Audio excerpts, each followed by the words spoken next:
Good morning. This is Kelley Hobart from Alpaca Direct. Sorry I'm a little bit late today. We had computer technical difficulties, so we're just using my cell phone. So hopefully y'all can hear everything and see everything okay.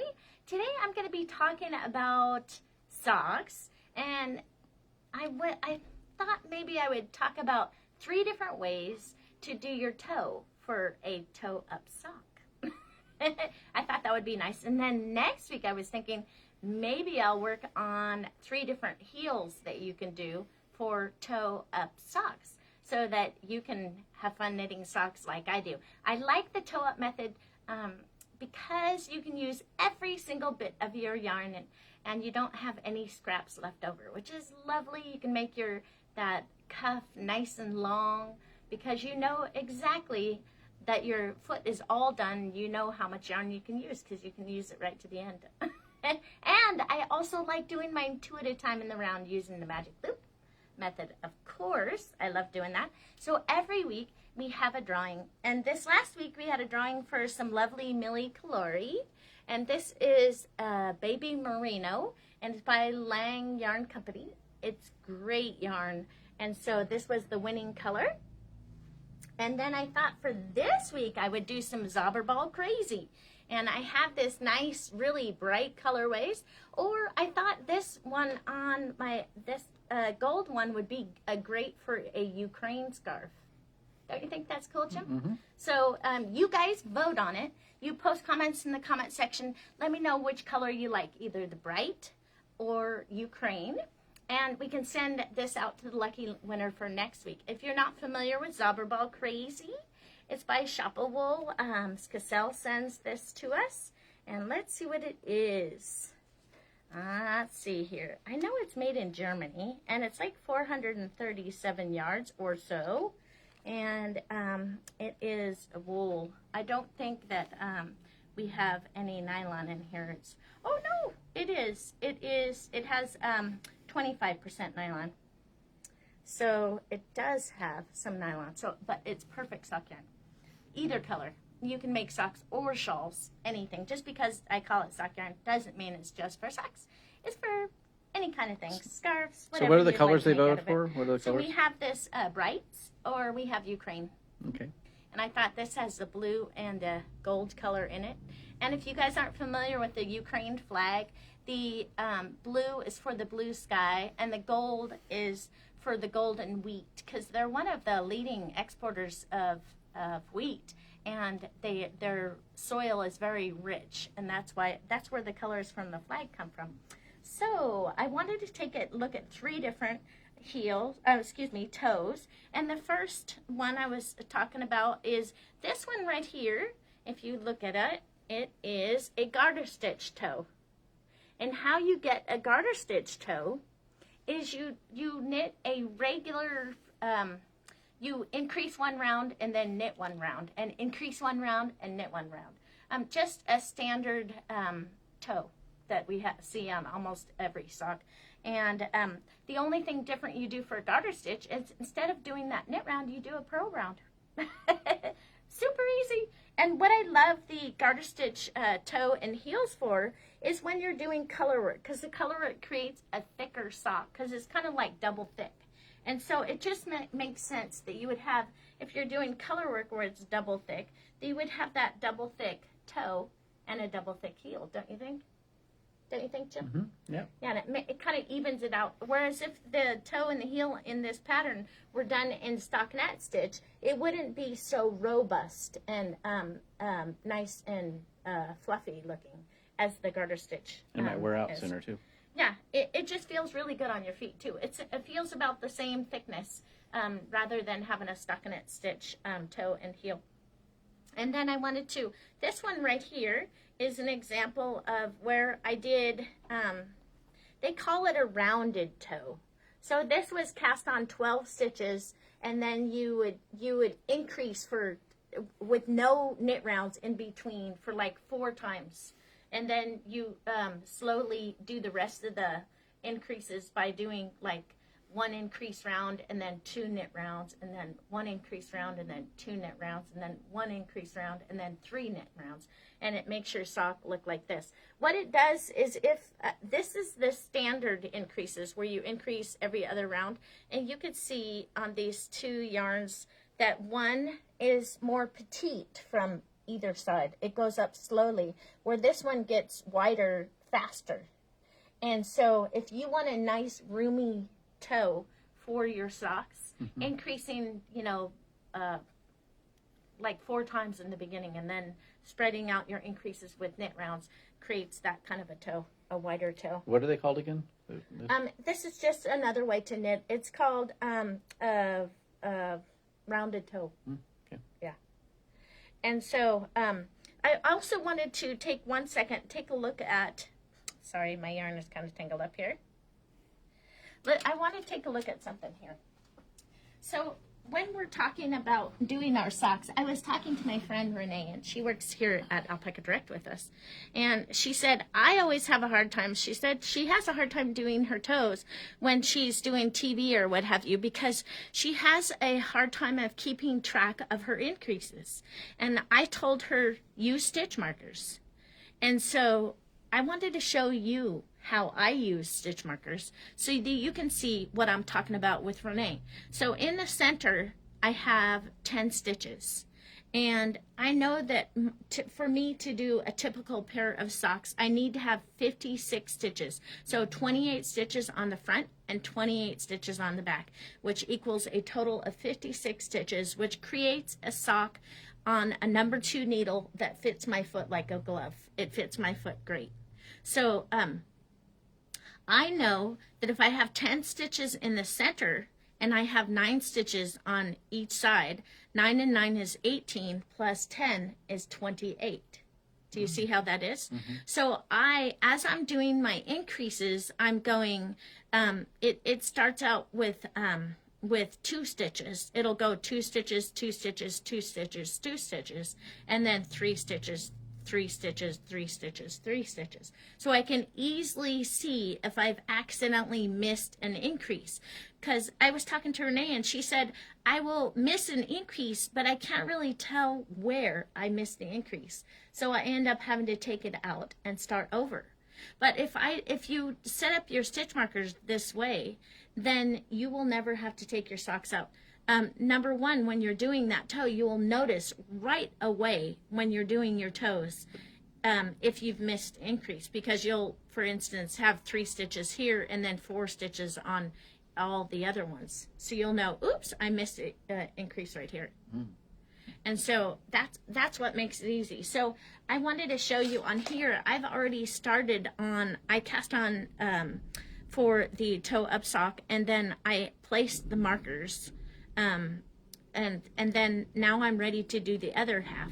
So I placed the markers here, and then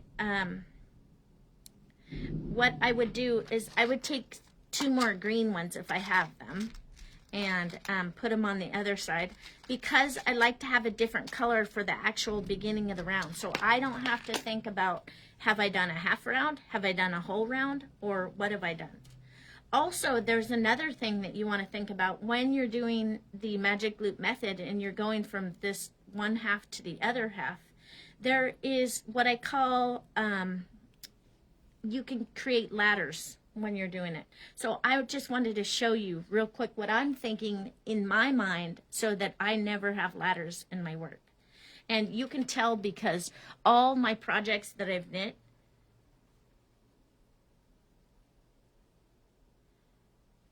no ladders. The gauge looks really good.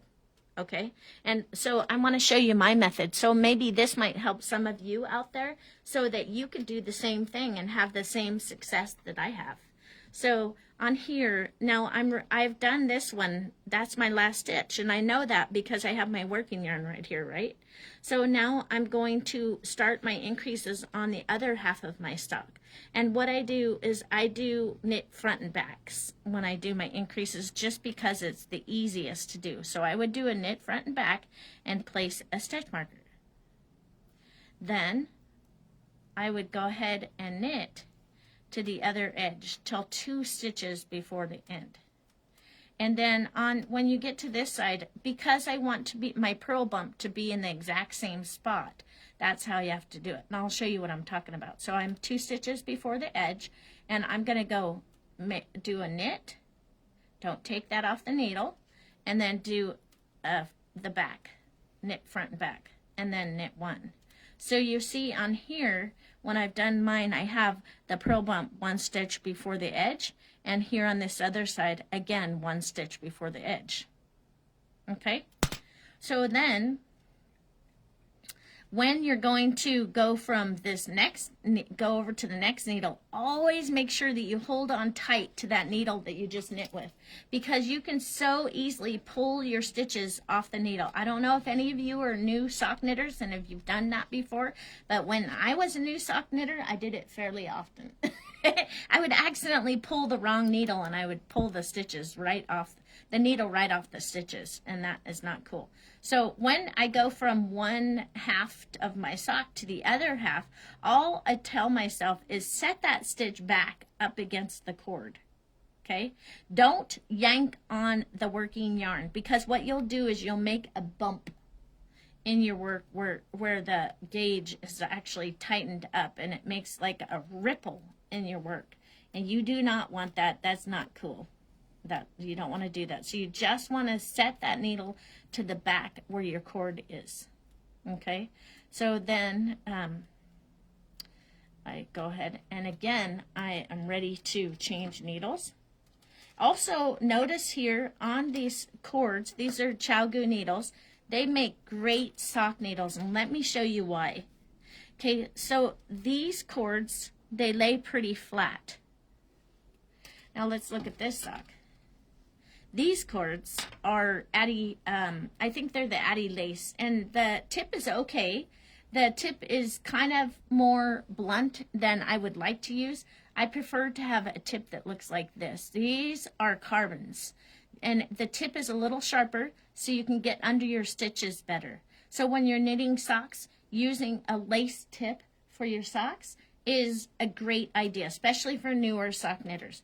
And then again, using needles, circular needles and cords that do not have memory. They do not stay whirled up in a ball like this, because I'll tell you, this right here is a nuisance that I'm always trying to work around. It makes it harder for me to knit these socks because of these little loops are in my way. So using some needles that are like this with no memory, such as Chow-Goo cords have, they have no memory, and it makes it much easier to do the magic loop method using a cord with no memory. So let me just show you one more time again. So I'm going around this corner here, and what I do is I just knit that stitch and then bring that stitch to the back needle without yanking on that. See how my stitch that's on my needle is still about the same gauge. That's what you want. You just want to take the ladder out of the stitch. Yeah, you just want to make it close to its buddy in the back there. But don't choke it by pulling on your working yarn. And then you'll be a happy camper, because you'll find your socks look beautiful. So there I have just finished my heel, and I've finished a knit round, and now I'm ready to increase again. So you'll see, I'll just do this half so you can see it. I'm going to do a knit front and back. And you can even make this loose if you need to. And then what you can do is when you take it off the needle, just tighten it up some. Without choking it. Yeah.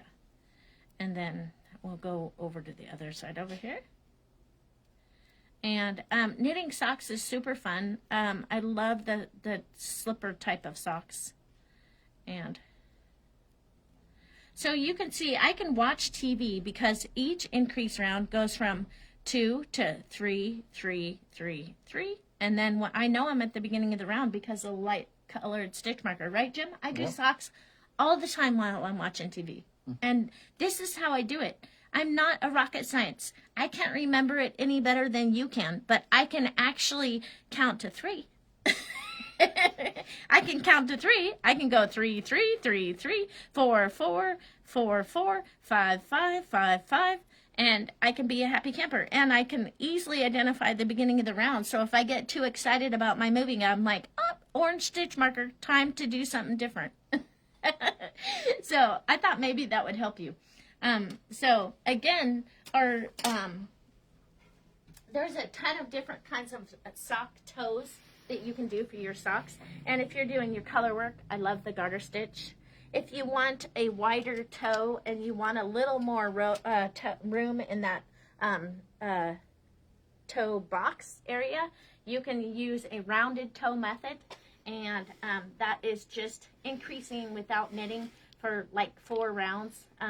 And then you would intersperse them out with more knit rounds after that, like 2 knit rounds between each increase round, and then eventually 3 knit rounds between each increase.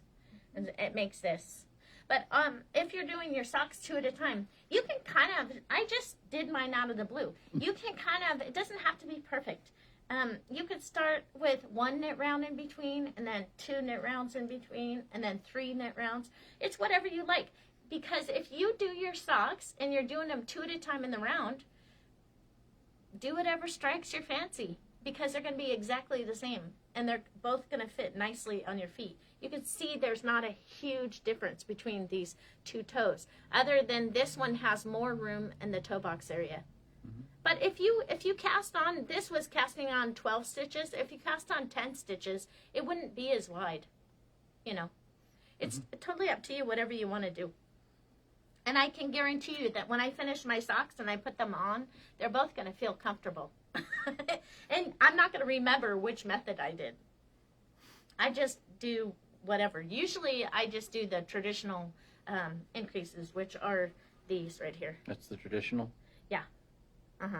That's what I usually do, just because I can do it without thinking. I like being able to do mindless knitting when I'm watching TV or enjoying a show, and I can have fun doing that. So you guys, don't forget to vote on this week whether we wanted the bright colorway in Zauberball Crazy or the Ukraine colorways in the Zauberball Crazy. And like I said, 75-25 blend of wool and nylon, great for socks and shawls, both of them. So yeah, and then let's see who the winner is for this week. Oh my gosh, I love this Millie Calori. If you have not used Millie Calori, it makes a great little shawl. And the winner for today is Cynthia Talbot. Yay! Congratulations, Cynthia. You won some lovely Millie Calori baby. If you haven't tried this yarn by Lang, it is a very nice yarn. And I think that, oh, shucks, what is the name of that shawl? Hitchhiker. Hitchhiker. I have done Hitchhiker with these Millie Calori baby, and it is beautiful. So, and if you haven't tried the Hitchhiker scarf, I think there are about 5 million people that have done that scarf. It's great. It's like an icon. You should try it if you haven't. And I was thinking that for this next week, that I would, again, I'm going to be talking about different heels for toe-up socks, because Renee is the one that gave me the idea. She likes toe-up socks too now, because, like I said, you can use all of your sock yarn, because once your foot is created, you can use all the rest of your yarn on your leg. Whereas if you're doing a top-down sock, you have to make sure you have enough yarn before, so that you can do the whole foot. What if you got to the end of your socks and you were all the way at your toe and ran out of yarn? You would have to buy a whole nother ball or skein, or you would be having a cold foot. I don't know. I've never had that happen, but I don't imagine it's fun. You would have to take your workout, maybe? I don't know what you'd do. It would be a mess. Not fun. We want to avoid that whole thing. So just try the toe-up socks. And this next Tuesday, we can talk about our heels. So you guys have a great week. Enjoy the beautiful weather, and I will see you then.